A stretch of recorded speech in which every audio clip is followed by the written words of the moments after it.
কিরারে গাড়িওয়ালা ও ভাই ও দাঁড়াও ভাই নিয়ে যাও ভাই না আরে নিয়ে যাবো টাকা লাগবে টাকা টাকা আছে তো তোমার কাছে ভাইয়া দাঁড়াও আমি আসতেছি ভাই আমি তো মুরব্বী মানুষ টেকাটুকু নাই ভাই ক্যাঙ্গারে যাই হাঁটতেরও ভাই না নিয়ে যাও ভাই আগের দিকে ভাই আচ্ছা আপনার কাছে টাকা নাই ওঠেন মুরব্বী মানে নিয়ে যেতেই হবে আমাকে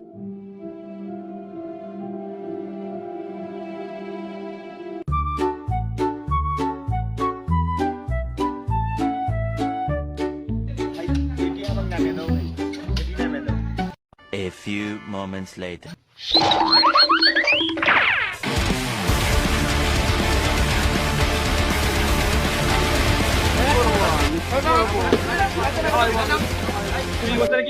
আমার গাড়িটা নেন না বাবা আমি কি খাওয়াবো সন্তানদেরকে বাবা আমার গাড়িটা নিয়ে যাবো বাবা আমার গাড়িটা দিয়ে যাও বাবা Okay, let's go.